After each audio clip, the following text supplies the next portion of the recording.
안녕하세요. 안녕하세요. 네, 계속 쑥스럽습니다. 네, 강의 계획서가 나왔는데요. 아마 이 순서대로 이루어지지 않을까 싶어요. 강의 계획서. 그리고 OX 지문도 나오고 있는데 그냥 심심풀이로 한번 보셔도 괜찮을 것 같아요. 오늘 해야 될 시간은 오늘 처음 오신 분이 있죠. 네, 손 좀 들어보실까요? 네. 뭐 이렇게 많으세요? 네. 오늘 오신 분들은 11월, 12월 강의 오픈되어 있을 테니까 주말에 한번 쭉 전 과목을 한번 들어보시는 것도 나쁘지 않다고 생각을 해요. 그렇겠죠? 오늘은 11월, 12월 달에 강의한 것을 전체적으로 다시 한번 볼 겁니다. 그리고 오늘은 이제 교재를 진행을 할 건데요. 맨 앞에부터 차근차근 진행을 하겠습니다.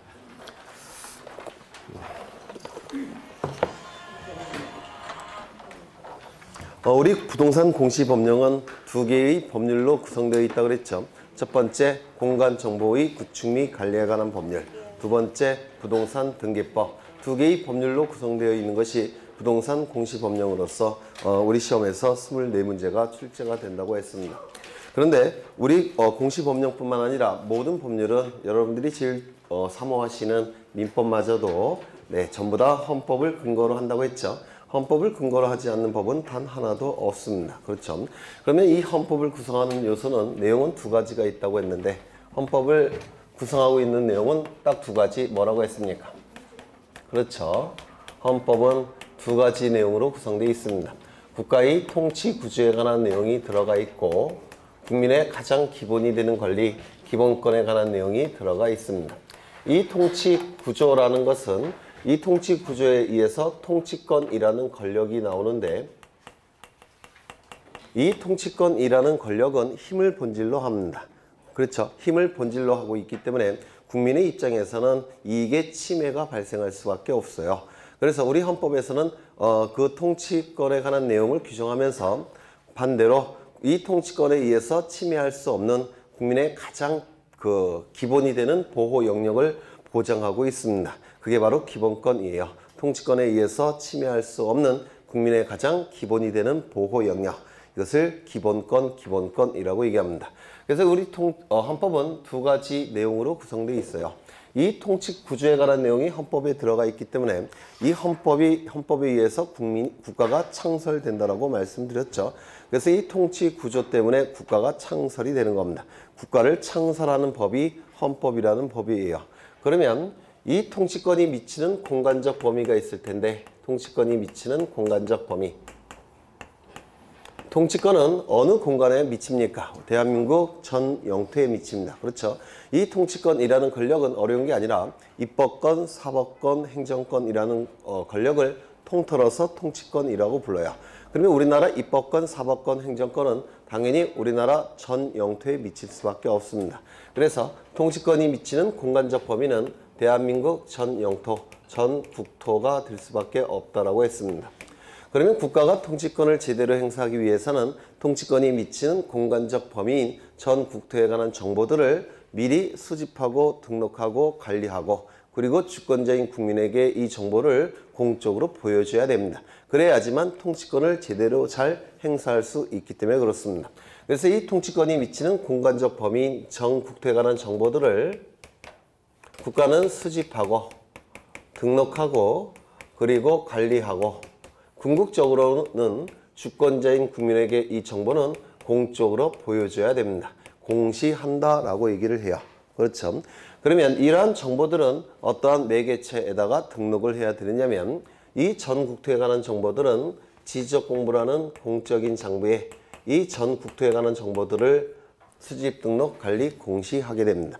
여기서 지적이라는 용어 처음 오시는 분들은 요 지는 토지라는 뜻이 될 테고 이 적은 서적할 때 적자예요.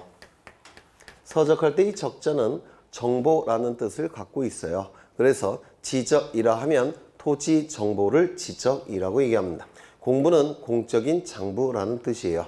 그래서 지적 공부라 하면 토지 정보를 담고 있는 공적인 장부를 지적 공부라고 불러요. 그래서 이 전 국토에 관한 정보들을 미리 수집해서 등록해서 관리하고 주권자인 국민에게 공시해야 되겠다는 겁니다. 지적 공부에다가. 그럼 이 지적 공부를 관리하는 국가기관은 누구냐면 국토교통부 장관이 이 지적 공부를 관리합니다. 대통령은 너무 바쁘시다 보니까 장관급에게 관리를 시켜요. 그래서 국토교통부 장관이 책임자가 됩니다. 근데 이 국토교통부 장관은 왜 장관이냐면 전 국토에 대한 정보이기 때문에 장관급이 관리를 해야 돼요. 그런데 이 임무를 누구에게 맡기느냐면 너무 바쁘다 보니까 이 임무를 맡기는데 지적소관청이라는 관청에게 맡깁니다. 지적소관청. 이때 지적소관청이라 하면 지적토지정보를 지적토지정보라고 했죠. 소는 담당한다는 한자예요.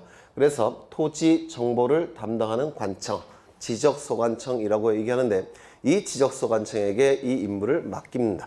임무를 맡긴다는 것도 법률 용어가 있는데 위임한다라고 불러요. 이 위자는 맡길 위자고 임은 임무라는 뜻입니다. 그래서 이 지적 업무를 지적소관청에게 위임을 하게 됩니다. 맡기게 돼요. 이때 지적소관청은 구체적으로 시장님, 군수님, 구청장님을 얘기합니다.